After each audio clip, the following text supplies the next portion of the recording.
மாண்புமிகு முதலமைச்சர் அவர்களுக்கும் எதிர்க்கட்சி தலைவர் அவர்களுக்கும் இன்றைய அவைத்தலைவராக அன்ன போஸ்டில் வெற்றி பெற்றிருக்கும் அண்ணன் ஜேசிடி பிரபாகர் அவர்களுக்கும் துணைத் தலைவர் ரவிக்குமார் அவர்களுக்கும் இந்த அவையிலே வீற்றிருக்கும் அனைத்து சட்டமன்ற உறுப்பினர்களுக்கும் எதிர்க்கட்சி தலைவராக செயல்பட்ட அண்ணன் முன்னாள் முதலமைச்சர்களாக இருந்த அண்ணன் எடப்பாடியார் அவர்களுக்கும் அண்ணன் ஸ்டாலின் அவர்களுக்கும் இந்த அவையிலே நாம் ஒரு மாண்புமிகு ஒரு அவை இது. இந்த தமிழ்நாட்டின் வரலாறை இந்த மாண்புமிகு இந்த வளாகத்திலே மிக சிறந்த முறையிலே ஆட்சி செய்த நம்மளுடைய முன்னாள் முதல்வர்கள் இங்க நம்ம சுத்தி இருக்கின்ற அந்த புகைப்படங்களே அதற்கான சாட்சி. அந்த மாண்பும் மரபும் இமியளவும் மாறாமல் அண்ணன் ஜேசிடி பிரபாகர் அவர்கள் அவைத்தலைவராக நடுநிலையோடு இருந்து ஒரு தராசு போல இந்த அவைக்கு அத்தனை பேருக்கும் சரிசமமான வாய்ப்பை கொடுத்து அத்தனை பேரையுமே ஆணாக இருந்தாலும் இந்த அவைக்கு அன்னையாக இருந்து அனைவருக்கும் சமமான வாய்ப்பை தர வேண்டும் என்று இந்த புனிதமான அவையிலே அவரை நான் அன்போடு கேட்டுக்கொள்கிறேன்.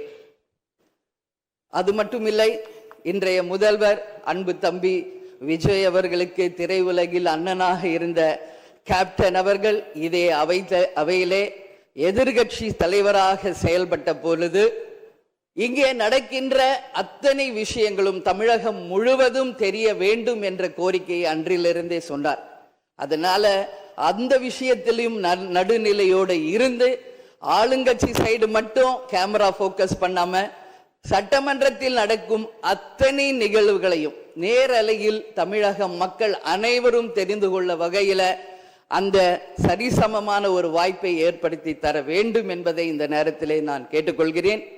அது மட்டும் கிடையாது, இந்த தமிழ்நாடும் தமிழகமும் என்றும் சிறப்பு மிக்கதாக இருக்க வேண்டும். எனவே என்னுடைய முதல் கோரிக்கை, இனிமேல் தமிழ்நாட்டில் நடக்கும் அத்தனை நிகழ்வுகளிலும் நமது தமிழ் தாய் வாழ்த்துக்கு முதல் இடத்தை கொடுத்து பிறகு மற்ற மொழிகளுக்கு முக்கியத்துவம் தர வேண்டும் என்பதை இந்த நேரத்தில் நான் ஒரு கோரிக்கையாக இந்த அவையில் வைக்க கடமைப்பட்டிருக்கிறேன். அது மட்டும் கிடையாது, நேற்று அனைத்து எதிர்க்கட்சிகளையும் நேரடியாக சென்று இங்க எதிர்கட்சிகள் எதிரி கட்சிகள் அல்ல, அனைவரும் தோழமை கட்சிகள் தான் என்பதை மிக சிறப்பாக சென்று அனைவரையும் சந்தித்த முதல்வர் அன்பு தம்பி விஜய் அவர்களுக்கு இந்த நேரத்தில் என்னுடைய வாழ்த்துக்களை தெரிவித்துக் கொள்கிறேன்.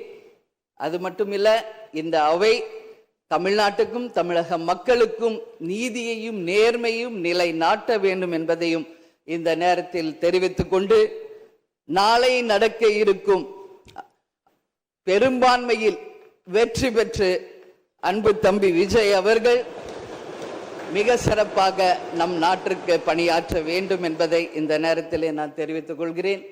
எனவே இன்று தேர்ந்தெடுக்கப்பட்ட அண்ணன் ஜேசிடி பிரபாகர் அவர்களுக்கும் துணைத் தலைவர் அவர்களுக்கும் தேசிய முற்போக்கு திராவிட கழகத்தின் சார்பாகவும் இந்த அவையில் எதிர்கட்சி தலைவராக மிக சிறப்பாக தன்னுடைய கருத்தை தைரியமாக எடுத்துரைத்த என் அன்பு கணவர் கேப்டன் அவர்களுடைய ஆசீர்வாதத்துடன் என்னுடைய வாழ்த்துக்களை இந்த நேரத்திலே தெரிவித்துக் கொள்வதில் மிகவும் மகிழ்ச்சி அடைகிறேன். நன்றி, வணக்கம்.